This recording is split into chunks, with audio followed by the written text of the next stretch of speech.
WhatsApp everyone, welcome back to the channel. मैंने just अभी अपनी लाइव क्लास खत्म करी थी और आज मैंने लाइव क्लास में कराया है एक क्विक फटाफट रिवीजन चैप्टर नंबर 1 से लेके chapter number 7 of business studies का।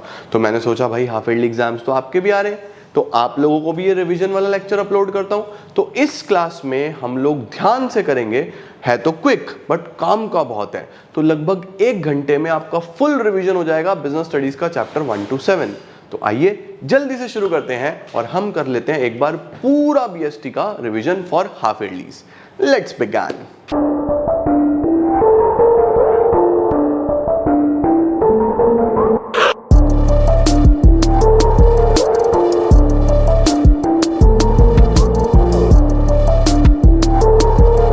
चलो जी स्टार्ट करते हैं जल्दी से। सबसे पहले chapter number 1 business trade and commerce. Human activities कितने प्रकार की होती हैं बोलो? 2 होती हैं। कौन कौन सी? इकोनॉमिक और इकोनॉमिक कौन सी होती हैं? जो किस लिए करी गई हैं? टू अर्न प्रॉफिट्स, है ना। और नॉन इकोनॉमिक कौन सी होती हैं? जो किस लिए करी गई हैं? Out of love, affection, care, sympathy, ये नॉन इकोनॉमिक होती हैं। ठीक है। अब इकोनॉमिक में बिजनेस एक्टिविटीज, इकोनॉमिक एक्टिविटीज में 3 होती हैं। कौन कौन सी? Business, profession and employment. बहुत बढ़िया। चलो बिजनेस का मतलब बताओ पहले। तो बिजनेस क्या होता था? Economic activity involving the production and sale of goods and services. और वैसे हमने क्या पढ़ा था? Term business is derived from the word thus business means being busy. In other words, business refers to an occupation in which engage in activities relating to production, purchase, sale of goods and services with the main aim of earning profits. बहुत बढ़िया। अच्छा, ये business के कुछ features थे, जैसे business एक कौन सी एक्टिविटी है, फिर बिजनेस में क्या होगा, प्रोडक्शन एंड प्रोक्योरमेंट होगा, फिर बिजनेस में क्या होगा, मेन मोटिव क्या है, डीलिंग होनी चाहिए कौन से बेसिस पे, रिटर्न कैसा है, अनसर्टेन का क्या मतलब होता है? हो भी सकता है, नहीं भी हो सकता। और बिजनेस के अंदर हमेशा क्या देखने को मिलेगा? बिना रिस्क के कोई बिजनेस नहीं होगा। बहुत बढ़िया। बिजनेस के कितने ऑब्जेक्टिव्स होते हैं बेटा? बहुत सारे ऑब्जेक्टिव्स पढ़े थे हमने, है ना। अब इकोनॉमिक का मतलब होता है जो आपके पैसे से रिलेटेड हो। इकोनॉमिक का मतलब जो किससे रिलेटेड हो? पैसे से। जैसे आप सबसे पहले बिजनेस का ऑब्जेक्टिव होता है मार्केट स्टैंडिंग। मार्केट स्टैंडिंग का मतलब हमारा बिजनेस बंद ना हो, मार्केट में हमारी थोड़ी सी रेपुटेशन रहे, स्टैंडिंग रहे, बिजनेस क्लोज ना करना पड़े, ये एक ऑब्जेक्टिव है। दूसरा क्या ऑब्जेक्टिव है? कुछ ना कुछ नया नया करते रहो। तीसरा प्रोडक्टिविटी, यानी कम इनपुट में ज्यादा आउटपुट, इसको क्या बोलते हैं? प्रोडक्टिविटी। फिजिकल और फाइनेंशियल रिसोर्सेज का यूटिलाइजेशन होना चाहिए। जितने भी फिजिकल रिसोर्सेज हैं, फाइनेंशियल रिसोर्सेज हैं, उनका बढ़िया यूटिलाइजेशन हो। और लास्ट क्या आता है? ये मेन है। ये सब बच्चों ऑब्जेक्टिव पैसे से रिलेटेड थे। किससे रिलेटेड? अब आ गया सोशल। सोशल का मतलब समाज के लिए बिजनेस को क्या क्या करना है। क्या एक बिजनेस समाज के लिए एम्प्लॉयमेंट जनरेट करता है? भाई अगर आप जॉब करोगे तो आपने एक जॉब ले ली, लेकिन अगर आप एक बिजनेस करोगे तो आप कई लोगों को जॉब दोगे भी। तो एक बिजनेस हमेशा क्या क्रिएट करता है? एम्प्लॉयमेंट। दूसरा ऑब्जेक्टिव क्या है? आपको अपने एम्प्लॉइज का ध्यान रखना है कि उनको पैसे टाइमली मिले, उनके लिए आप इंश्योरेंस करा के दो, उनको आप हेल्थ फैसिलिटीज दो, ये सब वेलफेयर ऑफ द एम्प्लॉइज। उसके बाद conservation of environment. As a business आप एनवायरमेंट को हार्म ना करो, ये भी आपका ऑब्जेक्टिव है। उसके बाद avoidance of anti social and unfair trade practices. कोई भी ऐसी प्रैक्टिस नहीं करनी जो अनफेयर हो, जो आपके लिए सही नहीं हो, है ना। और लास्ट क्या है? कैसे प्रोडक्ट्स बनाओ? गुड क्वालिटी प्रोडक्ट्स बनाओ एज अ बिजनेस। तो 10 ऑब्जेक्टिव्स हैं, 5 आपके इकोनॉमिक और 5 सोशल। कोई भी 3-3 आप याद रख सकते हो। ठीक हो गया। इसके बाद बेटा बिजनेस में प्रॉफिट का क्या रोल होता है? प्रॉफिट क्यों इंपॉर्टेंट है? प्रॉफिट से क्या होगा? सबसे पहले प्रॉफिट आपको हेल्प करेगा क्या करने में? सर्वाइवल। भाई बिजनेस चलाने के लिए बिजली का बिल देना है, रेंट देना है, माल लेके आना है, पैसा चाहिए, कहां से आएगा? प्रॉफिट से, है ना। दूसरा क्या प्रॉफिट आपको हेल्प करेगा क्या करने में? Growth and expansion. एक ब्रांच से 2 ब्रांच, एक एम्प्लॉय से 2 एम्प्लॉय, प्रॉफिट होगा तो ही तो होगा ग्रोथ। तीसरी चीज प्रॉफिट से क्या बढ़ती है? एफिशिएंसी। एफिशिएंसी कैसे बढ़ती है? भाई अच्छा प्रॉफिट होगा तो बढ़िया मशीनें ला पाओगे, अच्छे रिसोर्सेज ला पाओगे, तो क्या वो कम खर्चे में ज्यादा काम करेंगे, एफिशिएंसी बढ़ेगी ना। उसके बाद प्रॉफिट से क्या मिलता है, प्रेस्टीज एंड रिकॉग्निशन। भाई समाज में जो बिजनेस सक्सेसफुल है उनको इज्जत मिलती है, जो दुकानें चल नहीं रही, बंद हो रही, उनको उतनी रिस्पेक्ट भी नहीं मिलती। तो प्रॉफिट आपको हेल्प करता है क्या लेने में, प्रेस्टीज एंड रिकॉग्निशन। क्या प्रॉफिट आपकी कॉस्ट और रिस्क को भी कवर कर देता है, ठीक हो गया ना। अच्छा, इसके बाद बेटा हमने बोला था बिजनेस एक्टिविटीज किस किस चीज में डिवाइडेड है, इंडस्ट्री एंड कॉमर्स। इंडस्ट्री कितनी, 2 या 3, 3 कौन कौन सी, प्राइमरी, सेकेंडरी, टर्शरी। प्राइमरी तो ईजी एक्सट्रैक्टिव और सेकेंडरी में सीएम पास, construction, manufacturing, processing, assembling, analytical, synthetic. क्या क्या मतलब था इनका। प्राइमरी का मेन काम क्या होता है, किससे रिलेटेड होता है, रॉ मटेरियल और एनिमल्स, फ्लावर्स, प्लांट्स, इनसे रिलेटेड होता है, ठीक है। एक्सट्रैक्टिव का क्या काम होता है, चीजों को एक्सट्रैक्ट करना रिसोर्सेज से, है ना। और जेनेटिक का क्या काम है, breeding and raising of plants and animals. Secondary का क्या काम होता है बेटा, सेकेंडरी क्या करती है, जो रॉ मटेरियल किसने दिया, प्राइमरी ने, उसको कन्वर्ट करेंगे यूजफुल प्रोडक्ट्स में, है ना। अब सेकेंडरी में अगर सड़क बन रही है, ब्रिज बन रही है, डैम बन रही है, उसको क्या बोलते हैं, कौन सी, कंस्ट्रक्शन, राइट। आप कोई प्रोडक्ट बना रहे हो, कोई मशीन बना रहे हो, कोई गुड सर्विसेज बना रहे हो, उनको क्या बोलते हैं, मैन्युफैक्चरिंग, ठीक है। अब बताओ प्रोसेसिंग किसको बोलेंगे, प्रोसेसिंग, प्रोसेसिंग इंडस्ट्री कौन सी होती है, जिसके अंदर सामान प्रोसेसेस में बनता है, जैसे शुगर, पेपर, ये प्रोसेस में बनते हैं ना, एक से ज्यादा इनके अंदर प्रोसेस होते हैं। तो ऐसी इंडस्ट्रीज जो सामान को प्रोसेस करके बनाए उसको क्या बोलते हैं, प्रोसेसिंग। असेंबलिंग, जिसमें अलग अलग पार्ट्स जोड़ के एक प्रोडक्ट बनाया जाएगा, असेंबल करा जाएगा, उसको क्या बोलते हैं, असेंबलिंग। बाइक्स, कंप्यूटर्स, ये सब असेंबलिंग में आता है। उसके बाद एनालिटिकल, जो एक आइटम में से एनालाइज करेंगे और फिर सेपरेट कर देंगे अलग अलग चीजों को, उसको कौन सी बोलते हैं, एनालिटिकल। सिंथेटिकल, इसमें भी काफी सारी चीजों को जोड़ के एक प्रोडक्ट बनाया जाता है, जैसे पेंट, केमिकल्स, ये सब सिंथेटिकल में आ जाता है, ठीक है बेटा। कॉमर्स में क्या क्या आता है,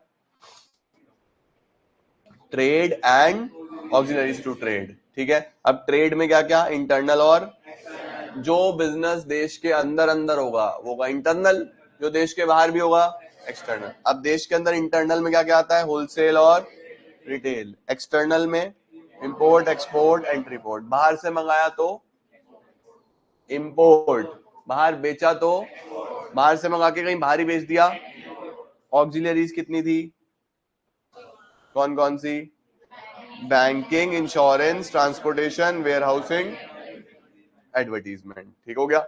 बिजनेस, प्रोफेशन, एम्प्लॉयमेंट, ये डिफरेंस इंपॉर्टेंट है, एग्जाम में आता है ये अच्छे तरीके से। बताओ मोड ऑफ एस्टेब्लिशमेंट, बिजनेस कब शुरू होगा, जब एंटरप्रेन्योर का डिसीजन होगा और अगर कोई लीगल फॉर्मेलिटी है तो। प्रोफेशन कब शुरू होता है, बढ़िया, सर्टिफिकेट होना चाहिए और मेंबरशिप होनी चाहिए। एम्प्लॉयमेंट कब शुरू होगा, letter of appointment and service, बढ़िया। बिजनेस में क्या काम होता है, क्या बेचता है बिजनेस, गुड्स एंड सर्विसेज।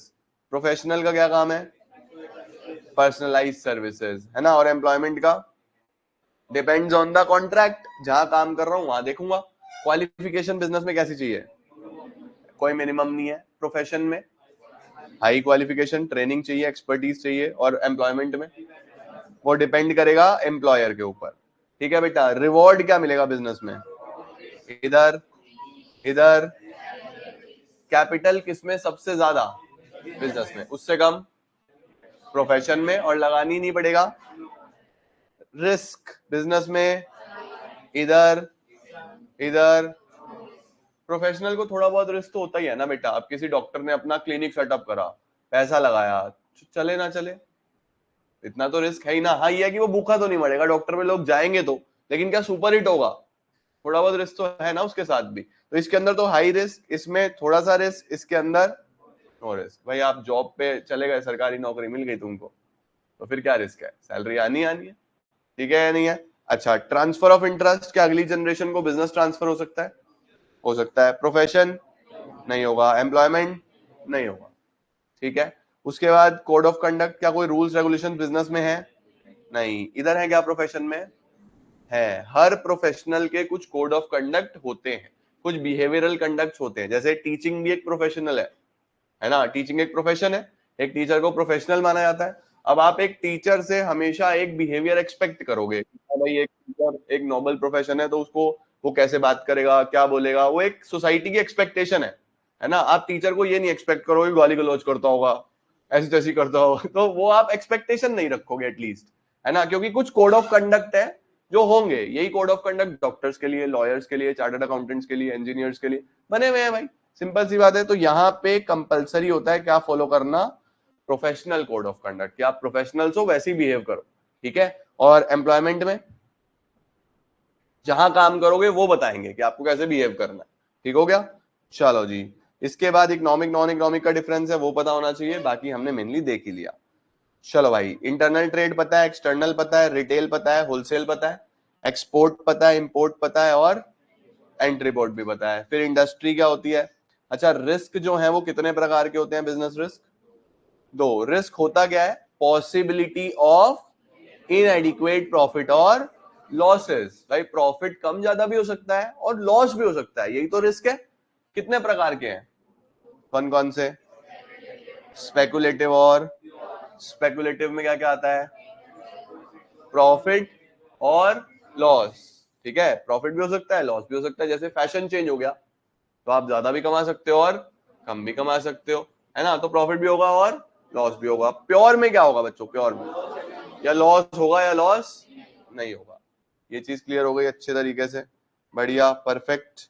चलो जी, इसके बाद हमारे पास ये सब हमने देख लिया, कौन सी एक्सट्रैक्टिव, कौन सी जेनेटिक, कौन सी manufacturing, processing, assembling, analytical, synthetical, ये सब हमने देख लिया। चलो भाई बहुत बढ़िया। अब केस स्टडीज में कुछ कीवर्ड्स आ जाते हैं, जैसे वो एक्टिविटी जो चैरिटी लव अफेक्शन से करी गई, क्या बोलेंगे? Non economic. जो पैसा कमाने के लिए करी गई, इकोनॉमिक। जिसमें कोड ऑफ कंडक्ट नहीं है, बिजनेस। जिसमें कंपलसरी है कि फॉलो करने पड़ेंगे कोड ऑफ कंडक्ट, प्रोफेशन, है ना। प्लांट्स एंड एनिमल से रिलेटेड कौन सी इंडस्ट्रीज? जेनेटिक। एक्सट्रैक्ट करने नेचुरल रिसोर्सेज, अलग अलग एलिमेंट्स को सेपरेट करना, एनालिटिकल। बताया था ना, एनालाइज करेंगे फिर अलग अलग करेंगे, उसके बाद अलग अलग चीजों को जोड़ के एक नया प्रोडक्ट बनाना, सिंथेटिकल या असेंबलिंग, ठीक है। गेन भी हो सकता है, लॉस भी हो सकता है, speculative industries. Possibility of loss और नो लॉस, प्योर रिस्क, ठीक हो गया। ऑब्लिगेशन कौन सा है बिजनेस फर्म का कि फॉलो करेंगे ही करेंगे? Social responsibilities. इसके बाद बेटा सर्वाइवल ग्रोथ के लिए क्या इंपॉर्टेंट है? प्रॉफिट, ठीक हो गया। चलो भाई, चैप्टर नंबर 2। चैप्टर 2 का क्या नाम है बेटे? पढ़ ले जरा। Forms of business organisations. 5 form पढ़े हमने इसके अंदर। अगर अकेला ओनर है तो क्या बोलेंगे? अगर एक फैमिली बिजनेस चलता आ रहा है तो मिलजुल के 2 से 50 लोग अगर करेंगे तो पार्टनरशिप। पार्टनरशिप में ध्यान रखेंगे मिनिमम 2, मैक्सिमम, ठीक हो गया। उसके बाद अगर एज अ सोसाइटी काम करेंगे तो, एज अ कंपनी काम करेंगे तो, ठीक हो गया बेटा, सही है, परफेक्ट। आओ जी अब इनको पढ़ते हैं। सोल प्रोप्राइटरशिप का मतलब बताओ। सोल प्रोप्राइटरशिप का मतलब जहां पे कौन काम कर रहा है? एक इंडिविजुअल अकेला करेगा, है ना। इसके फीचर क्या थे? फॉर्मेशन एंड क्लोजर कैसा है? लाइबिलिटी कैसी होगी? अनलिमिटेड का मतलब अगर सोल प्रोप्राइटर अपने बिजनेस के लोन्स नहीं चुका पाया तो उसके पर्सनल एसेट्स बिक जाएंगे। क्या सोल प्रोप्राइटरशिप में सेपरेट लीगल एंटिटी होती है? नहीं होती, तभी तो लाइबिलिटी अनलिमिटेड है, ठीक है। अच्छा जी, क्या ये अकेला ही रिस्क बेयर करेगा, अकेला ही प्रॉफिट रखेगा? कंट्रोल सारा का सारा इसी का है। क्या बिजनेस कॉन्टिन्यूटी होती है इसके अंदर? नहीं होती बच्चों। अगर इसकी डेथ हो जाए, ये पागल हो जाए, ये जेल चला जाए, या एक कोई परमानेंट इंजरी हो जाए तो दुकान नहीं खुलेगी, ठीक है। ये चीजें इसके अंदर आई। मेरिट्स बताओ चलो जल्दी से फटाफट से। डिसीजन मेकिंग इसमें कैसी होगी? क्योंकि किसी से पूछना ही नहीं। जानकारी कैसी रख सकते हो? सीक्रेट रख सकते हो, कॉन्फिडेंशियल रख सकते हो। फॉर्मेशन क्लोजर कैसा है? सारा पैसा डायरेक्टली किसका? आप ही का है। और अपने लिए काम करने में क्या फील होता है? अकम्प्लिशमेंट, कुछ अच्छा करा है ना। इसके डीमेरिट रिसोर्सेज कैसे होंगे? बिजनेस की लाइफ कैसी होगी? लिमिटेड, लिमिटेड ही होगी। लाइबिलिटी कैसी है, और एक इंडिविजुअल की मैनेज करने की एबिलिटी भी कैसी होती है, लिमिटेड होती है। ये सब इसके डीमेरिट्स हैं, ठीक है। फैमिली बिजनेस के बारे में बताओ, बिजनेस जो own carried by members of HUF, उसको क्या बोलते हैं, जॉइंट हिंदू फैमिली बिजनेस, ठीक है। इसका हेड कौन होता है, कर्ता, बाकी को क्या बोलते हैं, को पार्सेनर्स। इसको शुरू करने के लिए क्या चाहिए, एंसेस्ट्रल प्रॉपर्टी और 2 मेंबर्स, ठीक है। और कितनी जनरेशन एचयूएफ का पार्ट हो सकती हैं, 3 सक्सेसिव जनरेशन हो सकती हैं बेटा। इट इज गवर्न्ड बाय कौन सा लॉ, हिंदू लॉ, ठीक हो गया, या हिंदू सक्सेशन एक्ट, परफेक्ट है। अच्छा फीचर्स बताओ, फॉर्मेशन कैसा है, लाइबिलिटी के बारे में बताओ, कर्ता की अनलिमिटेड, बाकी सबकी लिमिटेड। कंट्रोल पूरा किसका होगा, कॉन्टिन्यूटी होगी या नहीं होगी, होगी। कर्ता की डेथ हो गई तो नेक्स्ट एल्डेस्ट मेंबर कर्ता बन जाएगा। माइनर मेंबर इसमें हो सकता है क्या, हो सकता है, क्योंकि इसमें मेंबरशिप इज बाय बर्थ। बहुत बढ़िया। अब पार्टनरशिप बताओ, कौन सा एक्ट चलता है, इंडियन पार्टनरशिप एक्ट 1932। कम से कम कितने पार्टनर, ज्यादा से ज्यादा 50। Governed bye IPA 1932। मेंबरशिप इसके अंदर कैसे होती है, पार्टनर बनने के लिए क्या करना पड़ेगा, पार्टनर बनने के लिए सभी पार्टनर्स का यस चाहिए।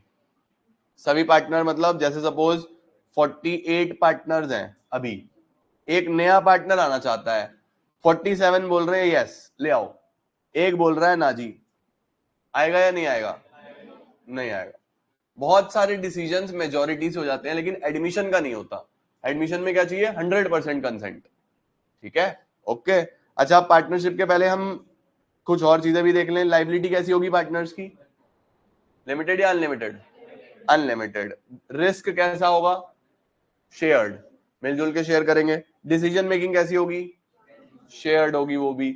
म्यूचुअल एजेंसी का क्या मतलब होता है, सबसे इंपॉर्टेंट फीचर होता है, एक पार्टनर दूसरे पार्टनर का एजेंट भी है और प्रिंसिपल भी है, यानी एक के काम के लिए दूसरा भी रिस्पॉन्सिबल है, वो ये नहीं कह सकता मैंने नहीं करा, ठीक है। अच्छा क्या कॉन्टिन्यूटी इसके अंदर होगी, क्या पार्टनरशिप फर्म कंटिन्यू रहेगी अगर एक पार्टनर की डेथ हो जाती है, नहीं, पुराना एग्रीमेंट खत्म होगा, नया एग्रीमेंट बनेगा, ठीक है। मेरिट बताओ जी पार्टनरशिप के, बनाना कैसा है इसको, इजी। डिसीजन मेकिंग कैसा होगा इसमें, क्योंकि मिलजुल के करेंगे। पैसा आपके पास ज्यादा होगा एज कंपेयर टू एचयूएफ या as compare to sole proprietorship. Risk क्या हो जाएंगे इसके अंदर, शेयर्ड हो जाएंगे। और सारी इंफॉर्मेशन आप कैसे रख सकते हो, ये सोल प्रोप्राइटरशिप में भी रख सकते हो, एचयूएफ में भी रख सकते हो, कहीं कुछ देना तो है नहीं जानकारी।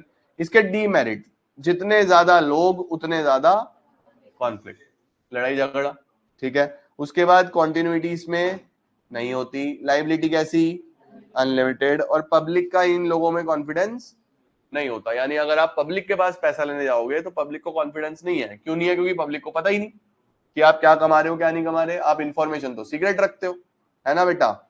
चलो अच्छा जी, कितने प्रकार के पार्टनर्स हो सकते हैं, active, sleeping, secret, nominal, estoppel, ठीक है। ये भी बहुत इंपॉर्टेंट है, पेपर में 100% आएगा। टाइप्स ऑफ पार्टनर, जल्दी से बताओ कौन कौन से हैं। इन सब की लाइबिलिटी कैसी, unlimited, unlimited, unlimited, unlimited, unlimited, ठीक है। पहले तो लाइबिलिटी। अब 3 चीजें देखनी है, क्या क्या, कि सबसे पहले क्या पैसा लगाएंगे, उसके बाद क्या प्रॉफिट मिलेगा, और तीसरा क्या क्या मैनेजमेंट में पार्टिसिपेट करेंगे, ठीक है। अब बताओ, एक्टिव तो सब करेगा बेटा, एक्टिव तो पैसा भी लगाएगा, प्रॉफिट भी लेगा, मैनेजमेंट में पार्टिसिपेट भी करेगा। स्लीपिंग का बताओ जी, स्लीपिंग पैसा लगाएगा, प्रॉफिट लेगा, क्या मैनेजमेंट में पार्टिसिपेट करेगा, ना आता नहीं, वो स्लीपिंग पार्टनर है, ठीक है। वो रावण का वो वाला भाई है जो सोया रहता है, कुंभकर्ण, ठीक है। चलो सीक्रेट पार्टनर कौन सा है, जो कैपिटल लगाएगा, प्रॉफिट भी लेगा, लेकिन मैनेजमेंट में पार्टिसिपेट सीक्रेटली करेगा, छुप छुपा के, किसी को पता नहीं होगा इसका कि ये भी पार्टनर है, ठीक है। अच्छा नॉमिनल, नॉमिनल जो अपना नाम यूज करता है, मतलब आपको बोलता है कि ठीक है मेरे नाम से बिजनेस कर लो, बाद में उसके नाम से हो रहा है तो लाइबिलिटी उसकी भी कैसी हो जाएगी, अनलिमिटेड। एस्टोपेल कौन होता है, जिसने बेटा सिर्फ नाम ही नहीं दिया, जिसने खुद को खुद ही रिप्रेजेंट करा। नॉमिनल खुद नहीं कुछ करता, नॉमिनल का तो आप नाम यूज कर रहे हो। एस्टोपेल वो है जिसने खुद ऐसे दिखाया कि मैं पार्टनर हूं, जबकि था वो एम्प्लॉई। तो अब उसने जब सबको ऐसे दिखा दिया कि मैं पार्टनर हूं, तो वो ट्रीट भी कैसे किया जाएगा, पार्टनर के तरह। ठीक हो गया बेटा। चलो जी, पार्टनरशिप कितने प्रकार की हो सकती, कौन कौन सी, ड्यूरेशन एंड लाइबिलिटी। लाइबिलिटी में सबसे पहले जनरल, जिसमें सबकी लाइबिलिटी कैसी होगी, लिमिटेड का नाम क्या होता है, लिमिटेड लाइबिलिटी, इसका रजिस्ट्रेशन कंपलसरी होगा। सारे पार्टनर्स की लाइबिलिटी लिमिटेड होगी एक्सेप्ट वन, उसकी कैसी होगी, अनलिमिटेड। जिसकी अनलिमिटेड होगी उसी के पास सबसे ज्यादा पावर्स, राइट्स होंगे।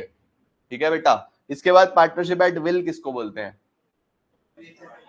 जो जब तक आपने चलानी है चलाओ, जब बंद करनी है बंद कर दो। और पर्टिकुलर किसको बोलते हैं, जो किसी पर्टिकुलर पर्पस के लिए ही होगा। ठीक है बेटा। अच्छा एक बात बताओ, क्या पार्टनरशिप फर्म का रजिस्ट्रेशन कंपलसरी है, ऑप्शनल है, लेकिन एडवाइजेबल क्या होता है, करा लो। अगर नहीं कराएंगे तो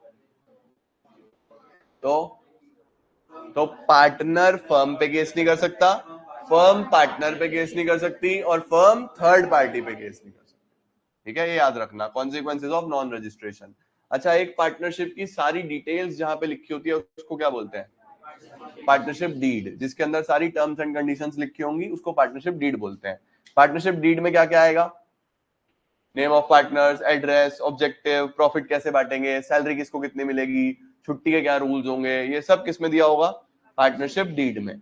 अगर रजिस्ट्रेशन कराना हो तो कहां रजिस्ट्रेशन, क्या प्रोसेस है रजिस्ट्रेशन कराने का, सबसे पहले तो एप्लीकेशन दो किसको, रजिस्ट्रार को, और साथ में पार्टनरशिप डीड, कुछ डॉक्यूमेंट्स लगेंगे वो, और उसके साथ फीस जमा करो। ठीक है, फीस जमा करने के बाद रजिस्ट्रार चेक करेगा क्या सब कुछ ठीक है, डॉक्यूमेंट्स ठीक है, कोई डिस्प्यूट तो नहीं है। अगर वो सब ओके करेगा तो आपको क्या मिल जाएगा, सर्टिफिकेट मिल जाएगा रजिस्ट्रेशन का। ठीक है बेटा। चलो, कोऑपरेटिव सोसाइटी में कम से कम कितने लोग चाहिए, मिनिमम 10, कैसे, एडल्ट, ये ध्यान रखना। कोऑपरेटिव सोसाइटी होती कौन सी है, जो अपने लिए काम करते हैं, है ना। कोऑपरेटिव सोसाइटी तो voluntary association of persons for mutual benefits, जिसका मोटिव क्या होता है, वेलफेयर ऑफ द मेंबर्स। ठीक है, इसकी मेंबरशिप कैसी होती है, वॉलंटरी। इच्छा है आप जब चाहे सोसाइटी ज्वाइन कर सकते हो, जब चाहे सोसाइटी छोड़ सकते हो। इसका लीगल स्टेटस दिया गया है क्योंकि ये रजिस्ट्रेशन होना जरूरी होता है। इनका रजिस्ट्रेशन कहां पे होता है, कोऑपरेटिव सोसाइटीज का, या इसको कौन सा एक्ट है जो मैनेज करता है, cooperative society act 1956, are you sure, 1912, yes. इनका जो एक्ट है 1912, 1956 पुराने वाला कंपनी एक्ट था, जो अब चेंज होके क्या हो गया 2013। ठीक है, 1912 कोऑपरेटिव सोसाइटीज एक्ट 1912।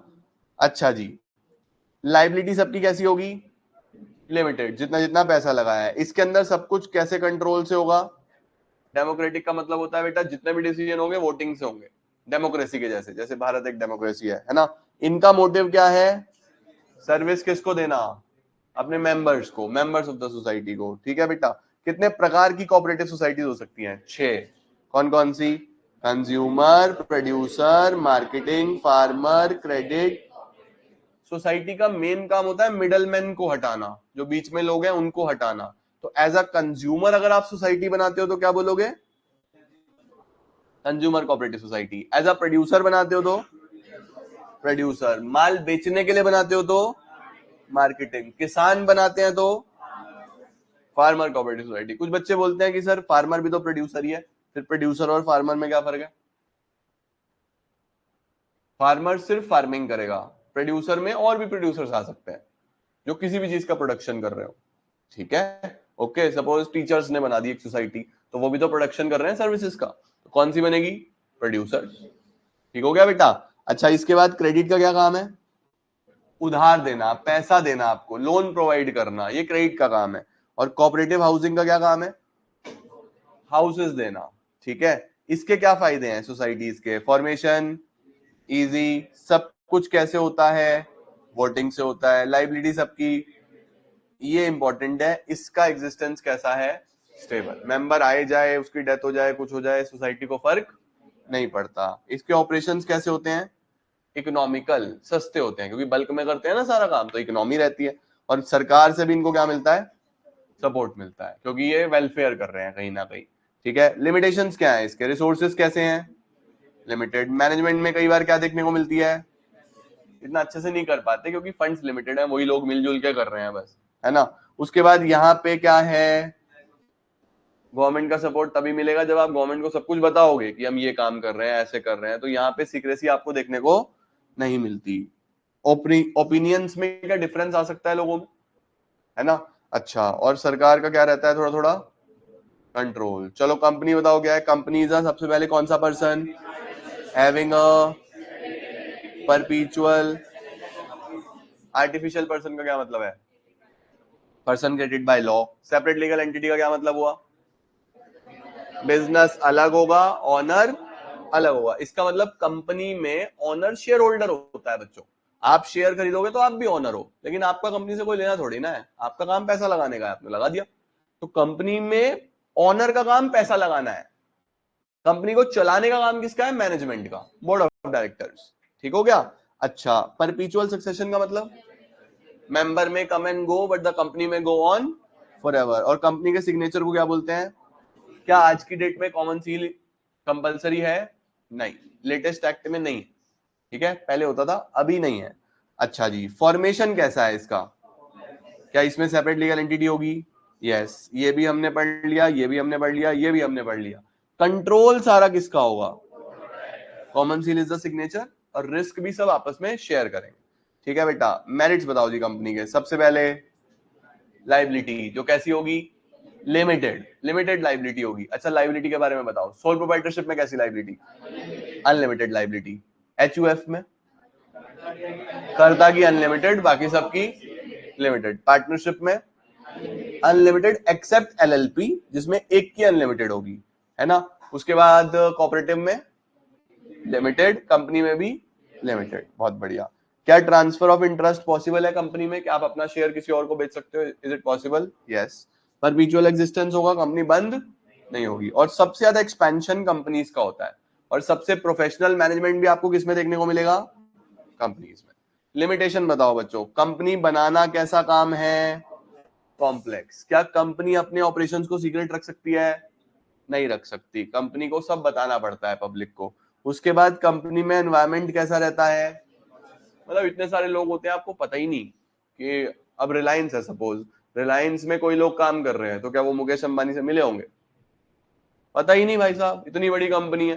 तो वर्क एनवायरनमेंट थोड़ा सा ना इम्पर्सनल होता है। देखो छोटा बिजनेस होता है ना, तो सब एक दूसरे को जानते हैं, पर्सनल वर्क एनवायरनमेंट होता है। लेकिन जब बिजनेस बड़ा हो जाता है तो फिर इम्पर्सनल हो जाएगा। जैसे सपोज आपकी कोई शॉप है, अभी आप सोल प्रोप्राइटर हो, आपकी दुकान पे 2 हेल्पर हैं, तो क्या आप पर्सनली उनसे मिलते हो, उनसे बात करते हो, आपको पता है। अब 1 से 2 शॉप हो गई, तो 2 से 4 हो गई, 4 से 8 हो गई, 8 से 50 दुकानें हो गई आपकी। अब 50 दुकानों पे हर दुकान पे 2-2 हेल्पर हैं, 100 तो हेल्पर हो गए। क्या सबसे वो पर्सनल एनवायरनमेंट रह जाएगा, कैसा हो जाएगा, इम्पर्सनल हो जाएगा। ठीक है। अच्छा, इसके बाद क्या है, रेगुलेशंस बहुत सारे हैं, सरकार ने बहुत रेगुलेशंस बनाए हुए हैं कंपनीज के लिए। डिसीजन मेकिंग कैसा होता है, डिले। कैसा मैनेजमेंट देखने को मिलता है, ओलिगेरिक। ओलिगेरिक का क्या मतलब होता है, इसका मतलब मैनेजमेंट अलग और ऑनर्स अलग। तो उसमें क्या है कि ऑनर को कोई पता ही नहीं कुछ, और मैनेजमेंट ने पैसा नहीं लगाया हुआ, मैनेजमेंट तो एम्प्लॉई है, डायरेक्टर तो एम्प्लॉई है। यूजुअली क्या होता है, जो मालिक होता है वो भी खुद को डायरेक्टर लिस्ट में रखता है। जैसे रिलायंस में अंबानी जी के पास बहुत सारे शेयर्स हैं, लेकिन अंबानी जी को आप डायरेक्टर्स में ही पाओगे, तो उन्होंने मैनेजमेंट भी अपने हाथ में रखी हुई है कहीं ना कहीं। बट फिर भी और भी तो लोग हैं ना मैनेजमेंट में, उन्होंने अच्छे अच्छे अपॉइंटमेंट भी करी हुई है। तो यहाँ पे जो मैनेजमेंट है वो थोड़ा सा ऑलिगेरिक देखने को मिलता है, जहां पे प्रोफेशनलिज्म ज्यादा होता है और पर्सनलिज्म कम होता है। ठीक है। इसके बाद कई बार क्या देखने को मिलता है, कॉन्फ्लिक्ट्स। चलो कितने प्रकार की कंपनीज होती हैं, प्राइवेट, पब्लिक, ओपीसी। हमने और भी पढ़ाई थी आपको जब चैप्टर डिटेल में पढ़ाया था, अभी तो रिवीजन कर रहे हैं। बताओ कौन कौन सी पढ़ी थी, फॉरेन कंपनीज, और कौन सी, multinational companies, subsidiary companies, holding companies, बहुत सारी कंपनीज पढ़ी थी या नहीं पढ़ी थी? लेकिन फिलहाल तुम प्राइवेट के बारे में बताओ, कम से कम कितने मेंबर, मैक्सिमम कितने? 200, 2 से 200। पब्लिक में 7 से अनलिमिटेड। डायरेक्टर के बारे में बताओ प्राइवेट में? 2 से 15। पब्लिक में 3 से 15। प्राइवेट में शेयर इशू नहीं हो सकते, पब्लिक में शेयर इशू, प्राइवेट में शेयर ट्रांसफर नहीं हो सकते, पब्लिक में ट्रांसफर हो सकते हैं। ये 4-5 पॉइंट्स तो यही है मेन। ठीक है, प्राइवेट अपने नाम के पीछे प्राइवेट लिमिटेड लगाएगा, पब्लिक अपने नाम के पीछे लिमिटेड लगाएगा। ठीक है बेटा, प्राइवेट और पब्लिक में difference is a very important question, आपको अच्छे से करना है। ठीक है, इसके बाद ओपीसी यानी 1 पर्सन कंपनी, जिसमें एक ही पर्सन खुद को रजिस्टर करा लेगा एज कंपनी। Very good. कौन सा बिजनेस बनाऊं उससे पहले क्या क्या सोचना पड़ता है? कितना खर्चा आएगा, मैं लाइबिलिटी कैसी रखना चाहता हूं, कॉन्टिन्यूटी रखना चाहता हूं या नहीं। तो ये कुछ फैक्टर्स हैं जो आप सोचते हो बिफोर स्टार्टिंग अ बिजनेस। ठीक है, तो चैप्टर 2 में यही मेन चीजें थी। चैप्टर 1 में क्या इंपॉर्टेंट था? Business risks, business profession employment का डिफरेंस, और एक वो चार्ट पूरा, कौन सा चार्ट वाला? इंडस्ट्री और कॉमर्स। चैप्टर 2 में मेन क्या है? पार्टनरशिप में types of partners, types of partnerships, company के टाइप्स, और एक इसके साथ जो कनेक्टेड चैप्टर है, chapter number 7, formation of a company, उसमें एमओए एओए क्या होता है, कौन कौन से क्लॉजेस होते हैं, वो बहुत इंपॉर्टेंट है। पहले उसी पे चले, इसके साथ साथ ही उसको कंप्लीट कर ले। आओ जी, देखो प्राइवेट पब्लिक कंपनी में डिफरेंस, टाइप्स ऑफ पार्टनर्स में डिफरेंस, अलग अलग सोसाइटीज में डिफरेंस। चैप्टर 3 में बाद में कराऊंगा, मतलब अभी कराऊंगा 5 मिनट बाद। पहले हम चैप्टर 7 निपटाते हैं। ये राजी छोटा सा, जल्दी से बताओ। सबसे पहले मुझे ये बता दो, कितने स्टेजेस होंगे कंपनी फॉर्म करने के? हाउ मेनी स्टेजेस अगर कंपनी फॉर्म करनी है तो? 4 स्टेज होते हैं। सबसे पहला स्टेज प्रमोशन, दूसरा, तीसरा, चौथा। 4 स्टेजेस होते हैं बच्चों, promotion, incorporation, subscription, commencement. Promotion सबसे पहला स्टेज होता है, जब एक इंडिविजुअल जिसके दिमाग में कोई आइडिया आएगा कि मैं कंपनी बनाता हूं, उस इंडिविजुअल को क्या बोलते हैं? Promoter. Promoter can be a person, promoter can be group of persons. ठीक है, तो एक इंडिविजुअल जिसके दिमाग में आइडिया आएगा कि चलो लेट्स बिल्ड अ कंपनी, वो प्रमोटर होगा। अब वो फ्रेंड्स भी हो सकते हैं, 2-4 दोस्त भी हो सकते हैं, कोई कंपनी भी हो सकती है। प्रमोटर का काम क्या होगा सबसे पहले बताओ जल्दी से? प्रमोशन में मैंने आपको याद कराया था IF NF AP। आई का मतलब बिजनेस अपॉर्चुनिटी आइडेंटिफाई करना। उसके बाद फिजिबिलिटी स्टडीज में बच्चों क्या क्या स्टडी करते हैं हम? कितने प्रकार की फिजिबिलिटी होती है? 3। कौन कौन सी? Technical, financial, economic. टेक्निकल का मतलब कि टेक्नोलॉजी मिलेगी या नहीं मिलेगी, फाइनेंशियल का मतलब पैसा मिलेगा या नहीं मिलेगा, इकोनॉमिक का मतलब प्रॉफिट बनाएंगे या नहीं बनाएंगे, ये सब देखना होता है।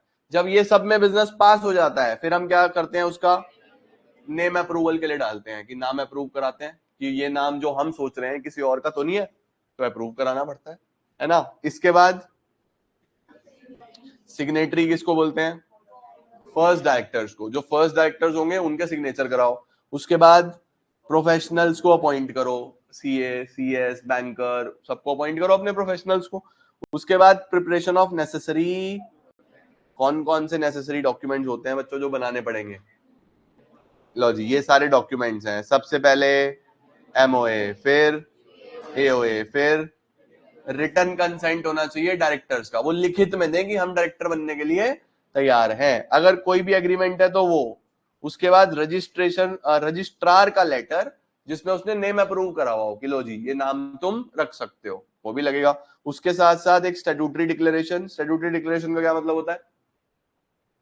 कि हम ये चीज डिक्लेयर कर रहे हैं कि हमने जो भी काम किया है वो बिल्कुल सही करा है, to the best of our knowledge, हमने इसमें कोई भी फ्रॉड वगैरह नहीं करा। अगर कोई फ्रॉड पाया जाता है तो उसकी पनिशमेंट के लिए हम लायबल है, ये इसमें लिखा होता है। ठीक है बेटा। इसके बाद एक नोटिस जिसके अंदर ऑफिस एड्रेस होगा, और डॉक्यूमेंट जो किस चीज का डॉक्यूमेंट होगा? पेमेंट ऑफ फीस का। ठीक है, ये सब डॉक्यूमेंट जब जमा कर दोगे किसके पास? रजिस्ट्रार के पास, और सब ओके पाया जाएगा तो वो आपको क्या देगा? Certificate of incorporation. ठीक है। अच्छा, एमओए और एओए ये मेन डॉक्यूमेंट्स हैं बच्चों। एमओए क्या बताता है? ऑब्जेक्टिव्स। एओए क्या बताता है? रूल्स। एमओए एओए अच्छे से याद करके जाना, पक्का आएंगे पेपर में। एमओए क्या बताएगा? ऑब्जेक्टिव्स। एओए क्या बताएगा?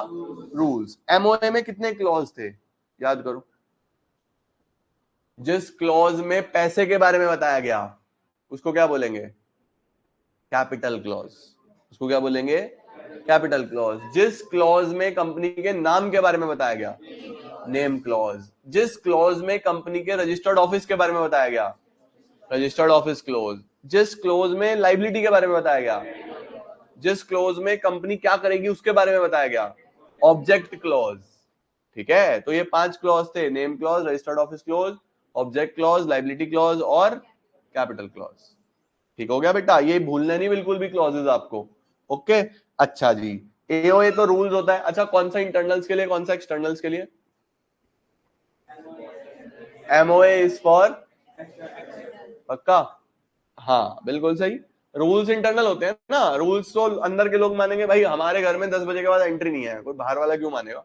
वो अपने घर में चाहे 2 बजे जाए, हमारे लिए है ना रूल्स। तो एओए इंटरनल के लिए होता है, एमओए कैपिटल सब्सक्रिप्शन। बच्चों अच्छा, ये जो कैपिटल सब्सक्रिप्शन वाला स्टेज है, ये सिर्फ कौन सी कंपनी के लिए होता है?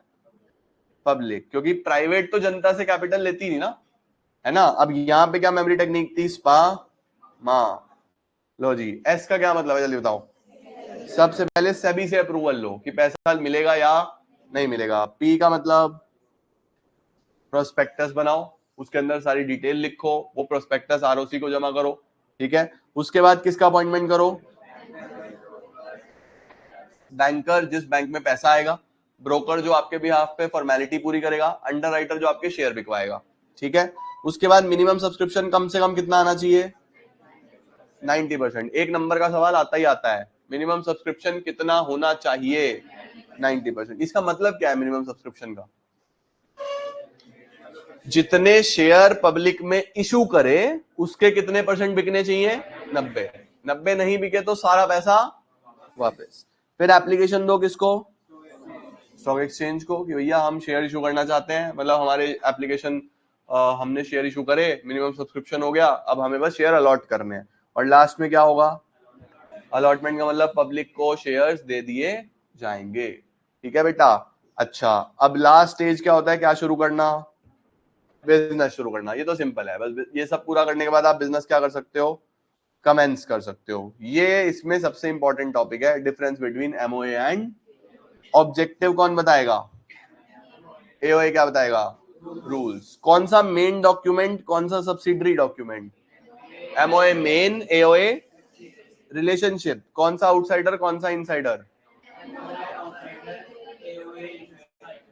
वैलिडिटी। वैलिडिटी का मतलब अगर एमओए के बाहर कुछ गया तो क्या वो बाद में वैलिड करा जा सकता है? ऐसे ही एओए के बाहर कुछ गया तो क्या वो बाद में वैलिड किया जा सकता है? देखो, एमओए में तो नहीं चलेगा, एमओए के बाहर कंपनी कुछ नहीं कर सकती। एओए के बाहर अगर कुछ गया तो वो बाद में हम वैलिड कर सकते हैं, अगर वो चीज एमओए के फेवर में है, एमओए के साथ ही चल रही है, वो एमओए के अगेंस्ट नहीं है वो काम। ठीक है, मतलब जो रूल्स हैं उन रूल्स को आप बाद में क्या कर सकते हो? चेंज कर सकते हो, अगर जो आपके ऑब्जेक्ट्स हैं जो एमओए में दिए हुए हैं वो उस चीज के साथ है। अगर वो उसके अगेंस्ट है फिर वो नहीं हो सकता। ठीक है बेटा जी। नेसेसिटी, कौन सा नेसेसरी है? एमओए कंपलसरी है, एओए कंपलसरी नहीं है। एओए की जगह पे आप क्या यूज कर सकते हो? Table F. याद रखना है, टेबल एफ क्या है? टेबल एफ एक पूरा का पूरा फॉर्मेट है जो कंपनीज एक्ट में दिया हुआ है कि या तो अपने रूल्स बना लो, अपने रूल्स नहीं बनाने तो हमने बना के दिए हुए हैं कि जनरली एक कंपनी में ये रूल्स होने चाहिए, एज इट इज ले लो। तो या तो अपना एओए बना लो, अपना नहीं बनाना तो कंपनीज एक्ट का कौन सा टेबल यूज कर लो? Table F. ये याद रखना। ठीक है जी। अच्छा जी, इसके बाद बेटा कुछ छोटी छोटी सी चीजें होती हैं इसके अंदर, जैसे प्रमोटर तो पता है आपको, सर्टिफिकेट ऑफ इनकॉर्पोरेशन भी पता है, एमओए भी पता है, एओए भी पता है ना। प्रीलिमिनरी कॉन्ट्रैक्ट्स किसको बोलते हैं? चलो सोच के बताओ। जो कंपनी बनने से पहले प्रमोटर ने करे उनको क्या बोलेंगे? कौन से कॉन्ट्रैक्ट्स? Preliminary contracts. ठीक है, जैसे भाई अभी कंपनी नहीं बनी, कंपनी बन रही है लेकिन कंपनी के बिहाफ पे काम तो शुरू कर दिया प्रमोटर ने, तो ऐसे कॉन्ट्रैक्ट जो कंपनी बनने से पहले ही हो गए उन्हें क्या बोलेंगे? Preliminary contracts. ठीक है, और प्रोविजनल कॉन्ट्रैक्ट्स किसको बोलेंगे? जो कंपनी बनने के बाद हुए। तो कंपनी बनने से पहले प्रिलिमिनरी, कंपनी बनने के बाद प्रोविजनल। मिनिमम सब्सक्रिप्शन कितना होना चाहिए? 90। ठीक है, ये प्रोस्पेक्टिव नहीं है, प्रोस्पेक्टस है। प्रोस्पेक्टस का मतलब क्या था? एक वो डॉक्यूमेंट जो किसको ऑफर किया जाएगा? पब्लिक को, कि भैया ये देखो, पढ़ लो, अगर आप इसके फेवर में हो तो हमें थोड़ा सा पैसा दे दो। ठीक है बेटा, chapter number 1 done, 2 done, 7 done. 3 बताओ जी, 3 में हम किसके बारे में पढ़ते थे? जल्दी से बताओ, 3 में हम किसके बारे में पढ़ते थे? Public, private and global enterprises, है ना। इसका मतलब दो प्रकार के सेक्टर होंगे। कौन कौन से दो सेक्टर होंगे? पब्लिक और प्राइवेट। जैसे सरकारी बैंक, प्राइवेट बैंक, सरकारी स्कूल, प्राइवेट स्कूल, सरकारी कॉलेज, प्राइवेट कॉलेज, सब अलग अलग है ना। दो सेक्टर काम कर रहे हैं या नहीं कर रहे हैं? तो एक पब्लिक सेक्टर और एक जिसपे सरकार का कंट्रोल, वो पब्लिक, जिसपे प्राइवेट इंडिविजुअल्स का, वो प्राइवेट। ठीक है या नहीं है? अब जैसे सपोज मेरी फीस है, मुझे अपनी फीस कितनी लेनी है, उसमें सरकार का कोई इंटरफेयर नहीं है। लेकिन एक गवर्नमेंट स्कूल को अपनी फीस कितनी लेनी है, उसमें सरकार का इंटरफेयर है। ठीक है या नहीं है? परफेक्ट है ना। ऐसे ही एक प्राइवेट स्कूल पे कोई इंटरफेरेंस नहीं है, पब्लिक स्कूल पे होगा, गवर्नमेंट कॉलेज पे होगा, प्राइवेट कॉलेज पे नहीं होगा। आप बीकॉम बीबीए करने के लिए जाओगे किसी प्राइवेट कॉलेज में, उसी एक साल का 2 लाख, 2.5 लाख, 3 लाख चार्ज कर लेंगे, वही सरकारी में 20,000 में हो जाएगा। ठीक है या नहीं है? तो प्राइवेट सेक्टर प्राइवेट के हिसाब से चलता है, पब्लिक सेक्टर सरकार के हिसाब से चलता है। ठीक है जी। अब सरकार की कितनी एंटरप्राइजेज है? सबसे पहला डिपार्टमेंटल अंडरटेकिंग, दूसरा स्टैट्यूटरी कॉर्पोरेशंस। आओ जरा याद करो फटाफट से। डिपार्टमेंटल में मेन चीज क्या याद रखनी है कि ये सबसे ओल्डेस्ट फॉर्म है। सरकार इसके द्वारा फंक्शन करती है थ्रू मिनिस्ट्रीज, थ्रू मिनिस्ट्रीज। तो जितनी मिनिस्ट्रीज हम देखते हैं, उन मिनिस्ट्री को चलाने वाले जितने मिनिस्टर्स होते हैं, वो जितने भी विभाग चला रहे हैं, उन सब विभागों को क्या बोलते हैं? Departmental undertaking. जैसे रेलवे का एक रेलवे मिनिस्ट्री है, तो रेलवे अपने आप में एक डीयू है, डिपार्टमेंटल अंडरटेकिंग है। ठीक है, ऐसे ही कम्युनिकेशन, ऐसे ही ट्रांसपोर्टेशन, ऐसे ही एलआईसी। नहीं, एलआईसी तो अलग एक्ट से हो गया, एलआईसी तो एक्ट से हो गया, तो वो चला गया स्टैट्यूटरी में। लेकिन जिनके भी पूरे पूरे मिनिस्ट्रीज हैं, जो मिनिस्टर्स के थ्रू चल रही हैं, वो सब किसके अंदर आ जाएंगी? डीयू।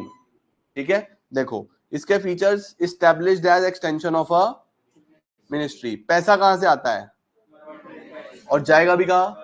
गवर्नमेंट ट्रेजरी में जाएगा। अकाउंटिंग और ऑडिट रूल किसके चलेंगे? गवर्नमेंट के। एम्प्लॉइज सारे कौन से एम्प्लॉइज होंगे? और डायरेक्ट कंट्रोल होगा किसका? मेन चीज ही है इसके अंदर, याद रहेगी। मेरिट्स बताओ इसके जल्दी से। कंट्रोल सारा का सारा इफेक्टिव होगा इसके अंदर, क्योंकि सरकार के मिनिस्टर्स खुद बैठे हुए हैं चलाने के लिए। उसके बाद हाई डिग्री ऑफ, जनता को जवाबदेही है। अगर किसी ट्रेन का एक्सीडेंट हो गया तो जवाब देना पड़ता है, पूरी प्रेस कॉन्फ्रेंस करनी पड़ती है, ऐसे नहीं काम चलता। ठीक है, इसके बाद सरकार की इनकम का भी सोर्स है ये। और जब भी नेशनल सिक्योरिटी की बात आएगी तो इन्हीं पे रिलाई किया जा सकता है, और किसी चीज पे रिलाई नहीं किया जा सकता। ठीक है ना बेटा। जैसे आर्मी सारी की सारी नेशनल सिक्योरिटी पे काम कर रही है, लेकिन आर्मी कोई प्राइवेट सेक्टर थोड़ी चला रहा है।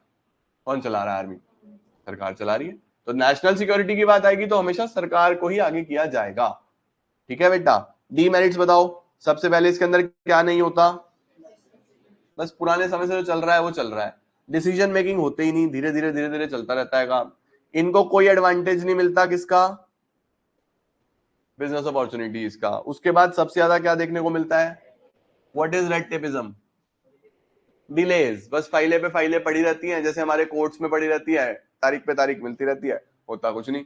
इसको बोलते हैं रेड टेपिज्म। ठीक है। इसके बाद इसमें बहुत सारा क्या है, और कंज्यूमर क्या चाहता है उससे इनको कोई फर्क नहीं पड़ता। ठीक है, ये कंज्यूमर नीड से कैसे हैं? इनसेंसिटिव है। अब आप किसी सरकारी बस में देखो, कुर्सियां टूटी हुई तो टूटी हुई, तो चल रही हैं वैसी की वैसी, है ना। लेकिन अगर कोई प्राइवेट बस होगी, एक चेयर भी टूटी होगी, फटाफट बदलवाएगा, कोई कस्टमर बैठेगा नहीं उस पर, है ना। रेलवे में शीशा टूट गया तो टूट गया, चल रहा है जी वैसे ही। सही है क्या? चलो, अब स्टैट्यूटरी कॉर्पोरेशन किसको बोलेंगे बताओ? जो किसके थ्रू जीवित होगा? Through a special act of parliament. जैसे इंडियन एयरलाइंस, एलआईसी, आरबीआई, ये इसमें लिखना। ठीक है। इसको मिनिस्ट्री नहीं चलाती, इसको कौन चलाता है? Act of parliament. Act he object, power, privilege सब एक्ट बताएगा बेटा। ठीक है। ये पूरा का पूरा कौन ओन करता है? Wholly owned by the state, भाई पूरा एक्ट के थ्रू चलने वाला है तो सरकारी, है ना। इसके बाद गवर्नमेंट रिस्पॉन्सिबल होती है किस चीज के लिए? फंडिंग के लिए। इसका मतलब यहां पे ट्रेजरी से नहीं आएगा, यहां पे आपको क्या करना पड़ेगा? खुद कमाना पड़ेगा।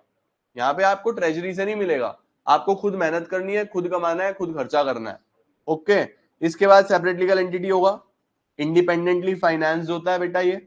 उसके बाद इसके भी जो अकाउंटिंग और ऑडिट प्रोसीजर्स हैं वो थोड़े से गवर्नमेंट विभागों जैसे ही होते हैं, राइट। और employees are not government employees, इसके एम्प्लॉइज गवर्नमेंट एम्प्लॉइज।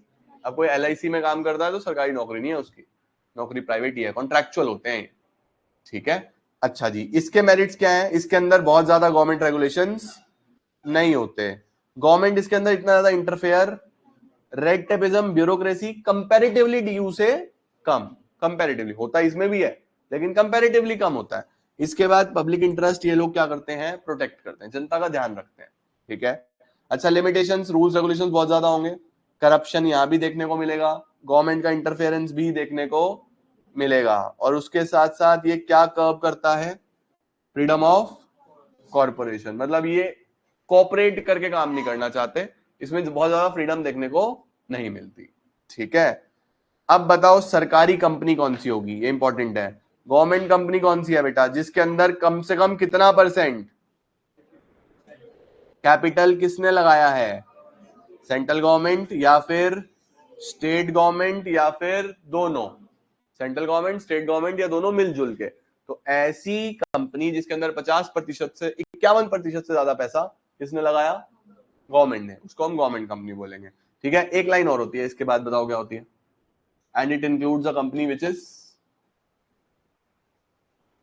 हाँ बोल, which is subsidiary of a government company, यही लाइन होती है कि गवर्नमेंट कंपनी कौन सी कंपनी है? With in which not less than 51% capital is held by the central government और स्टेट गवर्नमेंट और पार्टली बाय सेंट्रल और वन और more state governments and includes a company which is a subsidiary of a government company. यानी वो company भी आ जाएगी जिसका मालिक कौन है? एक सरकारी कंपनी, सही है।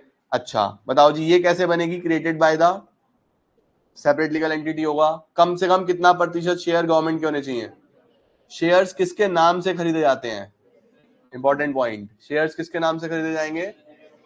मैनेजमेंट जो होगा वो सब कंपनीज एक्ट के अकॉर्डिंग होगा, एम्प्लॉइज गवर्नमेंट एम्प्लॉइज नहीं है, इसके रूल्स जो है वो सरकार के हिसाब से नहीं चलते, कंपनीज एक्ट के हिसाब से चलते हैं, ठीक है। और ये फंड रेज कर सकते हैं, ठीक है। इसके मेरिट्स और डीमेरिट्स बताओ। गवर्नमेंट कंपनी का क्या फायदा?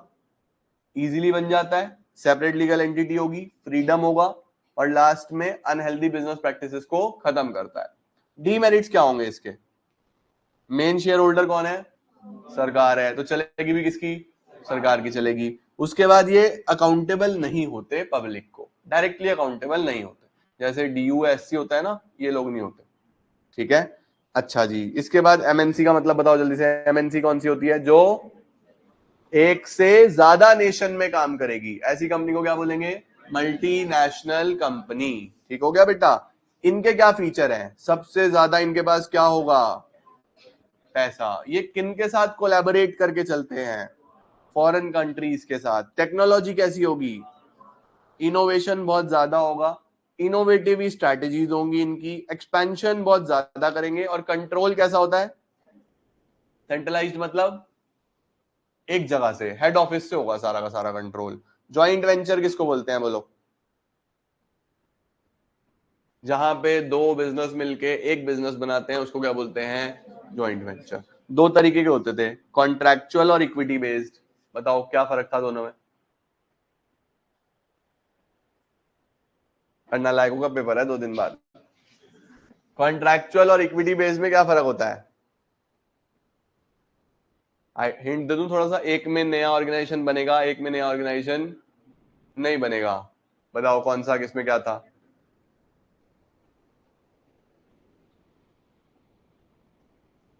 एक से बढ़ के एक नालायक। चम्मच था मेरे पास, एक चम्मच देता हूं, उसमें पानी डालो और डुबकी लगा लो। बताओ चलो फटाफट से। कॉन्ट्रैक्चुअल होता है बेटा जिसके अंदर दो बिजनेस मिलके बिजनेस करते हैं, लेकिन अल्टीमेटली उनका जो बिजनेस है वो अपने अपने नाम से कर सकते हैं, ठीक है। लेकिन इक्विटी बेस में क्या होता है कि ए प्लस बी मिलके क्या बनाएंगे, नए कंपनी बनाएंगे। सही हुआ। वोडाफोन आइडिया ने मिलके क्या बनाया, वीआई बनाया। ये नहीं है कि ज्वाइंट वेंचर तो हो गया लेकिन चल रहे हैं अपने अपने नाम से, ऐसा नहीं हुआ। सही है, ज्वाइंट वेंचर हो गया तो नया कंपनी बना। सही है, समझ गए। अच्छा अच्छा, जब ज्वाइंट वेंचर हो जाता है, दो लोग मिलके बिजनेस कर लेते हैं, तो क्या क्या फायदे हैं? सबसे पहले क्या बढ़ जाएंगे, रिसोर्सेज बढ़ जाएंगे, मार्केट बड़ी हो जाएगी आपकी। अब वीआई जुड़ के वोडाफोन के कस्टमर भी आ गए और आइडिया के कस्टमर भी आ गए। उसके साथ साथ क्या मिल जाता है, इनोवेशन, कॉस्ट ऑफ प्रोडक्शन कम हो जाता है क्योंकि मिलके लोग काम करते हैं, और आपको ब्रांड नेम भी मिल जाता है। जैसे हीरो होंडा, अब हीरो जो था वो इंडियन कंपनी था, होंडा कहाँ कंपनी था, बाहर का। जब वो इंडिया में आया तो ऑलरेडी हीरो का बहुत नाम था, तो उसको बना बनाया मार्केट मिल गया ना बेटा। अच्छा जी, पीपीपी क्या होता है बताओ जल्दी से, ये भी इंपॉर्टेंट है। ये भी एक तरीके का ज्वाइंट वेंचर है, एक तरीके का पार्टनरशिप है, जिसमें एक बॉडी पब्लिक होगी, एक बॉडी प्राइवेट होगी, बस ये फर्क है। ठीक है, this is public private partnership. बहुत बढ़िया। लो जी, छोटे छोटे चैप्टर रह गए, अब 10 मिनट में हो जाएंगे तीनों।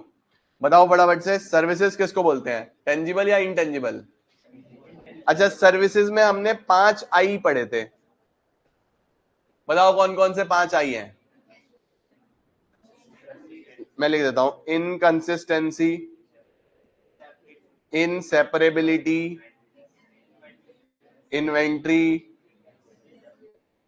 और इंटेंजिबिलिटी, इन्वॉल्वमेंट। बहुत बढ़िया। सर्विस सेम नहीं हो सकती, हर बार सर्विस कैसी होगी, इनकंसिस्टेंट होगी, है ना भाई। फॉर एग्जांपल मैं पढ़ाता हूं, तो मुझे हर साल सिलेबस वही पढ़ाना है, लेकिन मेरे एग्जाम्पल हर बार अलग अलग होंगे। जो लेटेस्ट चल रहा होगा मैं वो चीज डिस्कस करूंगा। अब सपोज मैं डांस सिखाता हूँ, ठीक है, अब मेरे पास दिन में 10 बच्चे आते हैं, तो मैंने कोई रटा थोड़ी ना हुआ है कि यही चीज सिखाऊंगा, जो दिमाग में आता है वो सिखा देता हूँ। क्या सर्विस कभी कंसिस्टेंट हो सकती है? हमेशा इनकंसिस्टेंट होगी, आप कुछ ना कुछ अलग ट्राई करोगे। इनसेपरेबिलिटी का क्या मतलब है, प्रोडक्शन कंजम्पशन साथ साथ होगा। अभी पढ़ाया तो अभी पढ़ना पड़ेगा, ये नहीं अब दिमाग में बटन दबाया सेव कर लो, घर जाके बटन दबाया फिर चल गया वो सब, ऐसा नहीं हो सकता। अभी प्रोडक्शन अभी कंजम्पशन, है ना। इन्वेंट्रीज को स्टोर नहीं कर सकते, बटन दबाया स्टोर कर लो, पेपर में गए बटन दबाया सामने आ गया सब, ऐसा तो नहीं होगा। इंटेंजिबिलिटी आपको दिखाई नहीं देंगे। इन्वॉल्वमेंट का मतलब बच्चों, जिसको सर्विस लेनी है उसका इन्वॉल्व होना जरूरी है। आपको बुखार हुआ तो डॉक्टर के पास आप ही को जाना पड़ेगा, ये नहीं पापा जाके चेक कराओ, डॉक्टर कह रहा है पापा लाओ हाथ दिखाओ चेक करो कितना बुखार हुआ, आप भी हाथ पकड़ेगा बेटा डॉक्टर।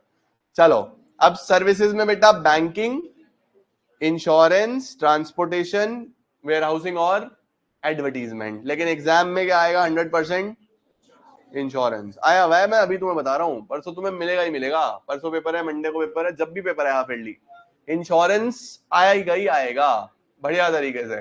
ठीक है, चलो बताओ। अच्छा बेटा, बैंकिंग जरा एक बार ध्यान से देख लो, बैंकिंग में कितने प्रकार के बैंक हैं पहले तो ये बताओ। जिनके साथ हम डील करते हैं उनको क्या बोलते हैं, कमर्शियल बैंक। जो किसी स्पेसिफिक पर्पस के लिए बनाए गए, स्पेशलाइज्ड बैंक, जैसे फॉरेन एक्सचेंज के लिए। सभी बैंकों का बैंक सेंट्रल बैंक। तो कुछ कमर्शियल बैंक्स हो गए, कुछ स्पेशलाइज्ड बैंक्स हो गए, कुछ सेंट्रल बैंक हो गया जो सबका बैंक है, और जो मिलजुल के अपने मेंबर्स के लिए बनाए गए, कोऑपरेटिव बैंक्स। बैंक के दो मेन काम बताओ क्या होते हैं,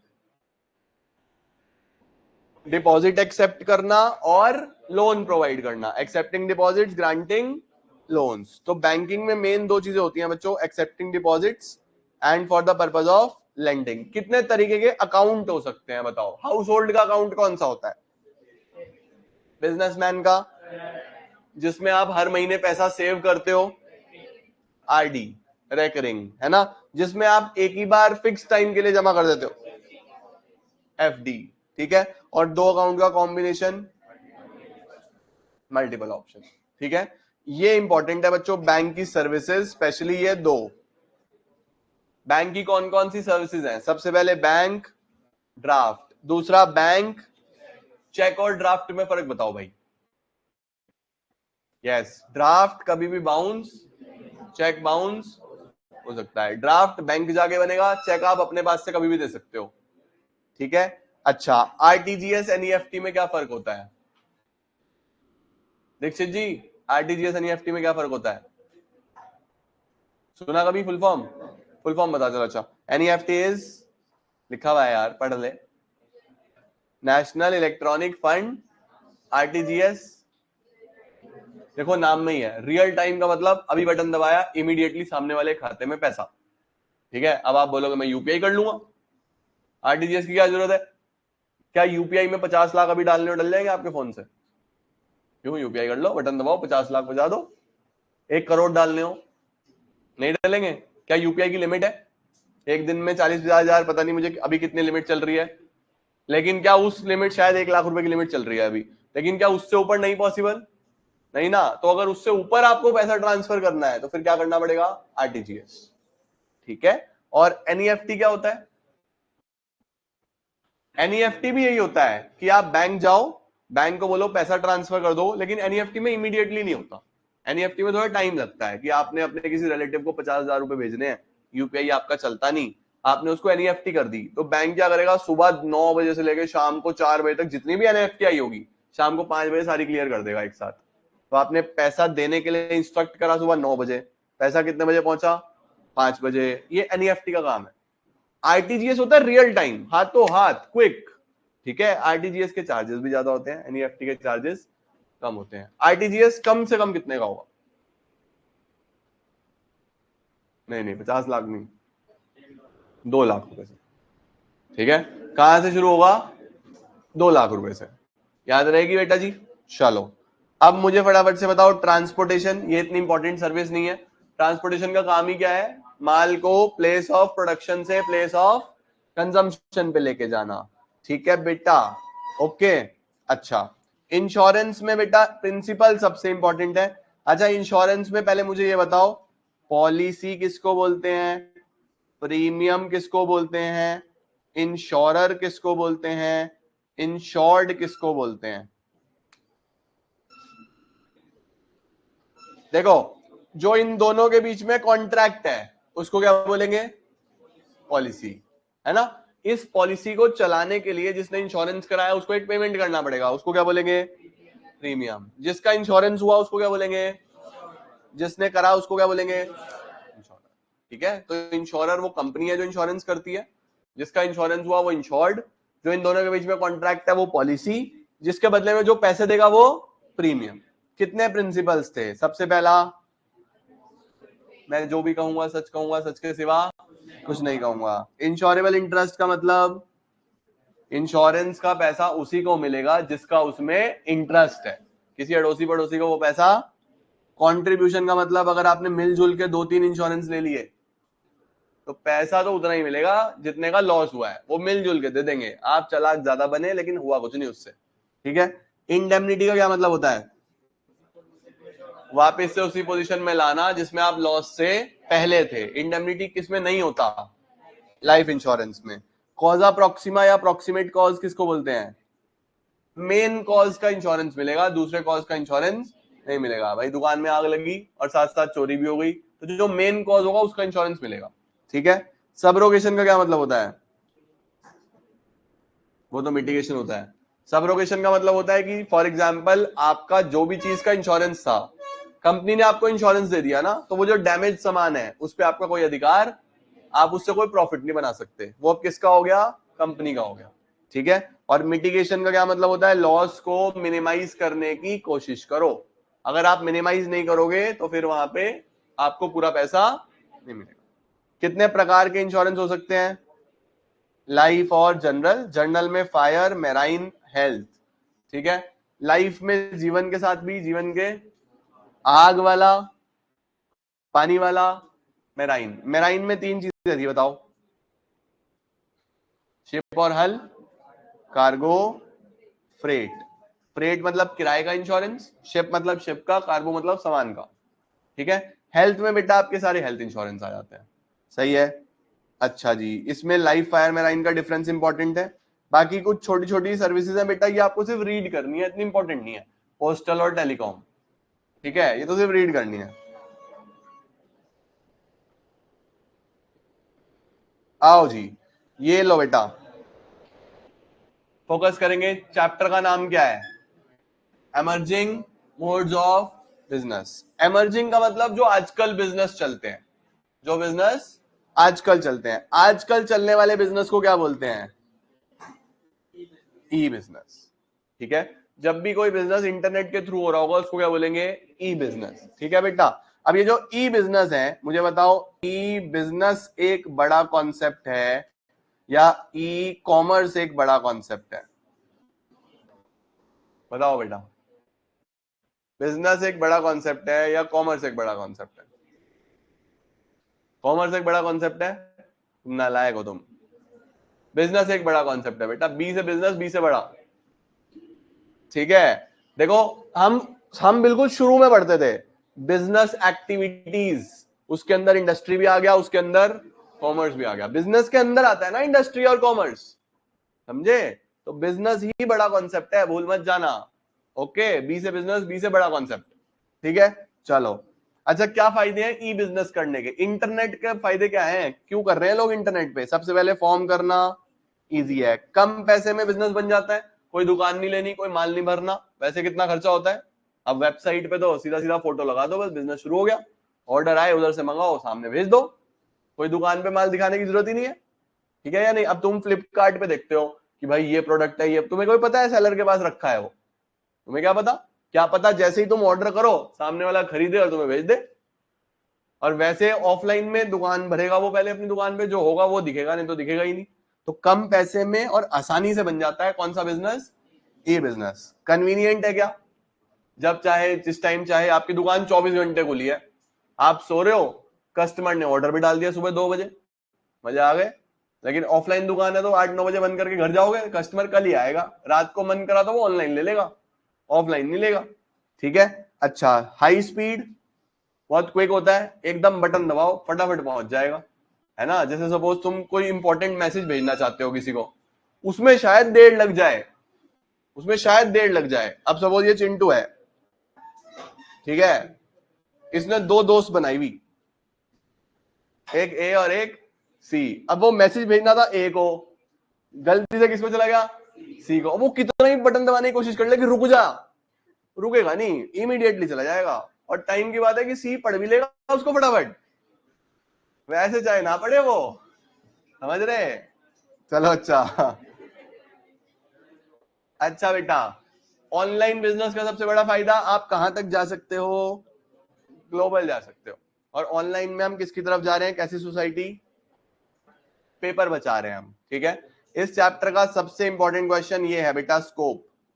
B2, B2, intra, C2। C2C का मतलब कस्टमर टू, एग्जाम्पल दो। OLX, बहुत बढ़िया। दिवाली की सफाई करेंगे, बहुत सारा पुराना सामान निकलेगा, सब OLX पे बेच दो। बेचने वाला भी कस्टमर, खरीदने वाला भी कस्टमर, दोनों में से कोई बिजनेस नहीं है। C2C। ठीक है, B2B बताओ। एक होलसेलर से रिटेलर, एक होलसेलर से रिटेलर ने सामान खरीदा, दोनों बिजनेसमैन है, कोई भी कस्टमर नहीं है। B2B। B2C बताओ बच्चों, बिजनेस टू कस्टमर। आपने रिटेलर से सामान खरीदा, एक बिजनेस है और एक कस्टमर है। इंट्रा बी बताओ, एक ही बिजनेस के अंदर अंदर जब कोई माल खरीदा जा रहा है उसको क्या बोलते हैं? Intra B. जैसे फॉर एग्जांपल ये लैपटॉप बनाने वाली कंपनी है लेनोवो, ठीक है, लेनोवो को अपने लिए भी तो लैपटॉप चाहिए, क्या वो बाहर से लेंगे या अपने ही बिजनेस में से खरीद लेंगे? बिजनेस से खरीद लेंगे, तो उसको क्या बोलेंगे? Intra B. ठीक हो गया, तो B2B business to, B2C, C2C, intra B, एक ही बिजनेस के अंदर अंदर। आखिरी chapter, chapter number 6, social responsibility of business. Very simple, छोटा सा है। सोशल रिस्पॉन्सिबिलिटी आपकी किसकी टवर्ड्स है? अच्छा, सोशल रिस्पॉन्सिबिलिटी का मतलब क्या है? आपकी जिम्मेदारी टवर्ड्स द सोसाइटी। बताओ समाज के लिए क्या क्या जिम्मेदारी है आपकी?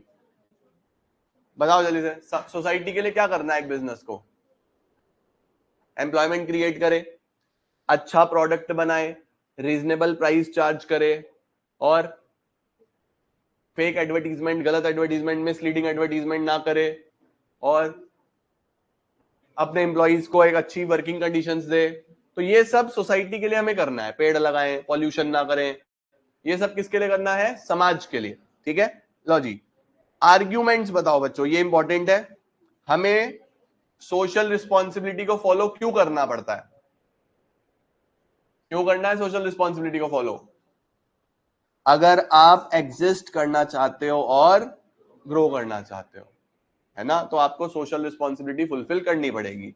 उसके बाद अगर आप लॉन्ग टर्म तक बिजनेस चलाना चाहते हो, भाई तुमने किसी कस्टमर को खराब सामान बेच दिया, क्या वो दोबारा आएगा? तो बिजनेस शॉर्ट टर्म ही तो चल पाएगा, लॉन्ग टर्म नहीं चलेगा। अगर आप गलत काम करोगे तो क्या गवर्नमेंट के बहुत सारे आपके ऊपर रिस्ट्रिक्शंस लग जाएंगे? उनसे बचना है, अगर अवॉइडेंस ऑफ गवर्नमेंट रेगुलेशंस, तो भी आपको क्या फॉलो करनी पड़ेगी? Social responsibility. उसके बाद सोसाइटी को मेंटेन करना, रिसोर्सेज जितने आपके पास हैं वो सोसाइटी से आ रहे हैं, तो सोसाइटी के लिए काम करना आपकी जिम्मेदारी है। ऐसे जस्टिफिकेशंस है बेटा बहुत सारे, क्या कोई भी 4-5 याद रख लोगे? ठीक है, अच्छा, अब ये इंपॉर्टेंट क्वेश्चन है, सोशल रिस्पॉन्सिबिलिटी किस किस की तरफ है बताओ? SCWG, याद करो, सोशल रिस्पॉन्सिबिलिटी कितने लोगों की तरफ है? 4। SCWG, एस का मतलब CW worker, G government. Share holder यानी ऑनर की तरफ क्या जिम्मेदारी है आपकी? बताओ, आप बिजनेस हो, क्या ऑनर को अच्छा रिटर्न दे, ऑनर की इन्वेस्टमेंट सेफ रहे, कंपनी पैसा लेके ना भागे, ऑनर को टाइम टू टाइम पूरी इंफॉर्मेशन मिले, ये सब किसकी तरफ है? ऑनर की तरफ। कंज्यूमर के लिए क्या जिम्मेदारी है बताओ? अच्छा प्रोडक्ट मिले, अच्छे प्राइस पे मिले, और गलत एडवर्टीजमेंट ना हो, और नई नई वैरायटी उसको देखने को मिलती रहे, है ना, ये सब कंज्यूमर के लिए हो गया। वर्कर के लिए बताओ, वर्कर के लिए क्या जिम्मेदारी है? बढ़िया वेजेस मिले, टाइम टू टाइम प्रमोशन मिले, उनको और पैसे के साथ साथ और फैसिलिटीज भी मिले, हेल्थ इंश्योरेंस, ये सब चीजें मिले, है ना, ये सब। गवर्नमेंट के टवर्ड्स क्या जिम्मेदारी है? टाइमली टैक्स पे करें, गवर्नमेंट के रूल्स को फॉलो करें, और गवर्नमेंट प्रोग्राम्स में पार्टिसिपेट करें, ये सब गवर्नमेंट के टवर्ड्स। बेटा ये सब मैंने प्रॉपर आपको पढ़ाया हुआ है, लिखवाया हुआ है। ठीक है, चलो जी, अब मुझे जल्दी से बता दो जरा, एनवायरमेंट को बिजनेस कैसे प्रोटेक्ट करता है? बिजनेस को प्रोटेक्ट करने के लिए, बिजनेस को नहीं, एनवायरमेंट को प्रोटेक्ट करने के लिए बिजनेस का क्या रोल है बताओ? जल्दी जल्दी से बताओ बेटा। सबसे पहले ध्यान दो बड़ा बच्चे, सिर्फ 5 मिनट और लगेंगे, खत्म है। सबसे पहले एक कैसा वर्क कल्चर बनाओ जिसमें एनवायरमेंट को प्रोटेक्ट किया जाता हो। फिर उस वर्क कल्चर को लेके आप क्या दिखाओ? कमिटमेंट दिखाओ कि भैया हम अगर पेपर बचाएंगे तो पेपर बचाएंगे, हमारी पूरी ऑर्गेनाइजेशन बचाएगी। ठीक है, उसके बाद क्या करना है? कैसी टेक्निक्स यूज करो? साइंटिफिक। किस चीज की टेक्निक्स? वेस्ट को डिस्पोज करने की। ठीक है, उसके बाद सारे लॉज को फॉलो करो, गवर्नमेंट प्रोग्राम्स में पार्टिसिपेट करो, ये इंपॉर्टेंट होता है। ठीक है, एथिक्स किसको बोलते हैं बेटा? एथिक्स, एथिक्स किसको बोलते हैं हम? मॉरल्स को। क्या बिजनेस की भी कुछ मॉरल वैल्यूज है कि भैया बिजनेस को भी बिल्कुल ट्रू एंड फेयर काम करना चाहिए, धोखाधड़ी नहीं करनी चाहिए, बढ़िया तरीके से काम करना चाहिए, है ना? तो देखो क्या लिखा हुआ है, business ethics refers to socially determined moral principles which should govern business activities. अब ये इंपॉर्टेंट है, एलिमेंट्स ऑफ बिजनेस एथिक्स क्या आएगा? सबसे पहले किसका कमिटमेंट? पहले तो टॉप मैनेजमेंट बोले कि हम एथिकली काम करेंगे। ठीक है, उसके बाद ये क्या बनाए? एक कोड का मतलब रूल्स बनाना। उन रूल्स को क्या इन्हीं को फॉलो करना है? पूरी ऑर्गेनाइजेशन में चलाएं, पूरी ऑर्गेनाइजेशन में। तो एक इस कंप्लायंस मैकेनिज्म बनाए कि सब इसको कंप्लाई करेंगे, यानी फॉलो करेंगे, जो फॉलो नहीं करेगा उसको पनिशमेंट मिलेगा। उसके बाद हर इन्वॉल्व कर लो सारे इंप्लॉइज को, और लास्ट में क्या मेजर करो? रिजल्ट्स। ठीक हो गया बेटा? ये हमारे पास पूरा का पूरा कौन से चैप्टर से आया था? 6। तो हमने कितने चैप्टर रिवाइज करें आज? 7 चैप्टर इन 1 आवर। खुद लेके बैठोगे तो 4 दिन में होंगे। ठीक है,